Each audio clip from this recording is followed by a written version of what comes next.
I was asked to make a video on how to design quilts. I can certainly give you some ideas about how you can start. Welcome to Quilting Color. My name is Shalina. My first suggestion is to start with what you know and like and then build out from there. It's really easy sometimes to try to go to something really complex at the beginning, but if you just start simple and small, to me it's much easier to learn more and to feel comfortable in making changes and building out from there. The way I started designing quilts is that I first just deviated from the pattern. Let me show you this quilt that's behind you here. This quilt is one that is a pattern from a book, but what I did on this one is I changed the pattern a little bit in that I added these flying geese into the corners so that these squares don't stop here at the border. I really like the way it changed the look of the quilt. And that was just a very small deviation from the pattern, but it made a big impact on the quilt, and it made a big impact in my confidence level that I could just change something up in a quilt that was already designed. There's other ways that you can also change up the pattern that's already made. You could change the colorway. You could make it more scrappy by adding other colors and put colors in all sorts of different places. You can switch out all, like the blues, you can switch them out to all different kinds of blues, or you can switch it out to a solid instead of a pattern fabric, just whatever change that you think that a quilt would make. When a quilt designer designs a quilt, they are limited to certain things. They have constraints that you may not notice or know. They may have a time constraint, and maybe they wanted to make the quilt bigger, but they just didn't have that time. Or maybe they wanted to make a small quilt so that it would be easy for people to make. But if you wanted to make it bigger, for example, then certainly you could do that, usually just by making more blocks. And so by changing up the size of the quilt, changing up the colors, changing up the way the fabrics are positioned in the quilt, so maybe you can switch out the blues and the greens from one to another, and that would change the way the quilt would look. Just by changing the color of the border, you would change, it would make a big difference. Maybe you can change the background fabric to a different color, and that, you know, if it was a white background and you change it to a black background, that would make a big difference in the way the quilt looks.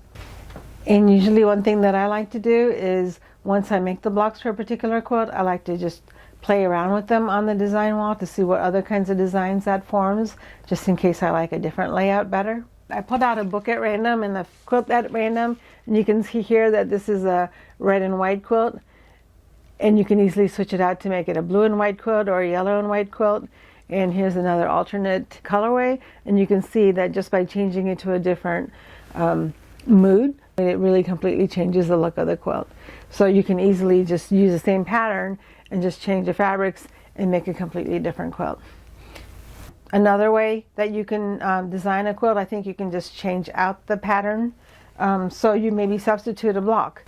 So if you just grab another pattern at random here, this one, you could change out the colors, but you could also change out this block, right? So instead of using this kind of star, you could use a different kind of star, or you could use a different block altogether. Maybe you can use a 9 patch there instead. That would completely change the look. You can use a star like this instead and still use that same layout. So sometimes if you mix and match the layouts with the blocks, that will really change the look of the quilt. This quilt, for example, will be easy to change out just to substitute different blocks for it and kind of still keep the same medallion layout. Okay. So just changing up the pattern that somebody else has designed will give you a good step in that direction without having to completely start from scratch. And remember that you can also make it bigger or smaller. You can make the blocks bigger or smaller, or you can just add more blocks or fewer blocks. Another thing you could try is to get out a graph paper. And you can buy graph paper, or there's plenty of free places that you can get online that you can download some graph paper and just draw out your design. And whatever idea that you have, you can see how it's going to look. You can color it in so you can see what it's going to look like. There's also software that you can buy that lets you design blocks.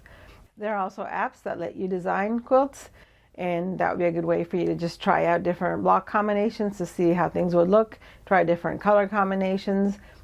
And that way you can do that without risking using the fabric. Another thing that helped me feel more comfortable in designing quilts is to use a traditional pattern. So I've made rail fence quilts, and it's really easy because I understand the concept of rail fence. I don't need a book to tell me what size to make. So I can just choose the number of rails that I want in my rail fence and the length that I want for my rail fence, and the length and the width that I want each rail to be. I can decide how many rails I want, and I can choose the colors that I want to use for my rails. Usually I just use scraps, so it's pretty much any color. But you can limit it to certain colorways so that it isn't a free-for-all. And then once you do that, you can just play with the blocks. Just put them on the design wall and just try different combinations and see which one works best for your quilt. In a traditional pattern like that, you can easily look on Pinterest or look on any search engine to be able to find all sorts of different combinations just to see which ones appeal to you. I recommend that you look at patterns when you're thinking about designing a quilt. It helped me to really analyze the quilts that I see. So I look at a picture of a quilt and decide what it is that I like about that quilt and what I don't like about that quilt, so I can pick things that are my preferences. And while you're analyzing the quilt or design to decide what you like and don't like about the quilt, be sure to be very specific and use real words. There's so many times when I have a concept in my head, and it really helps to put it in words to say, the reason I like this sunset picture is because I like the way the red is blending into the yellow.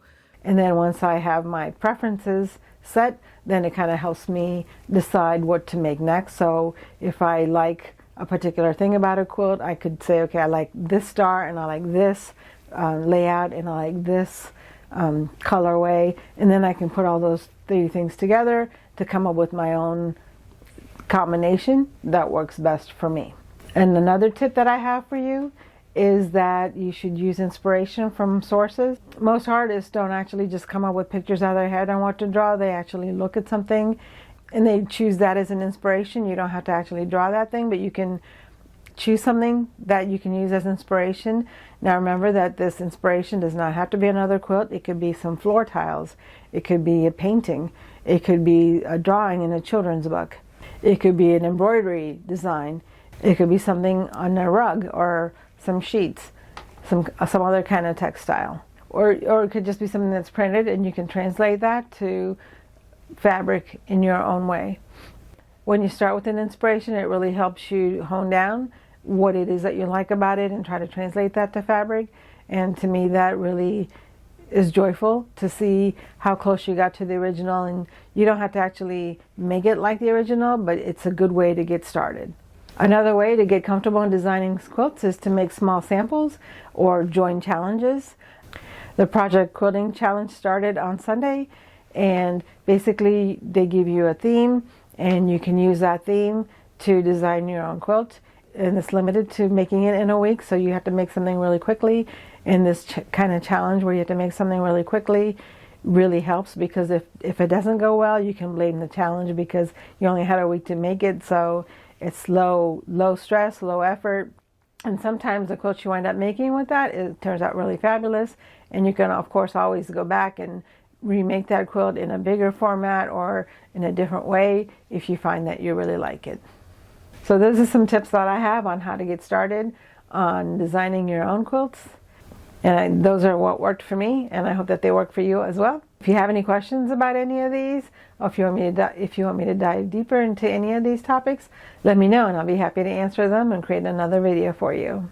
I am planning on making a quilt that's an autobiography quilt that I can walk you through. If you wanted me to walk you through step by step on how to design your own quilt, we can work on that together. And that's something that I'm going to start in February. That's something I'm going to start in February. So if you're interested, you can just wait for the February autobiography quilt to sew along. Thank you for watching. I appreciate all of your support, and I hope to see you in the next video.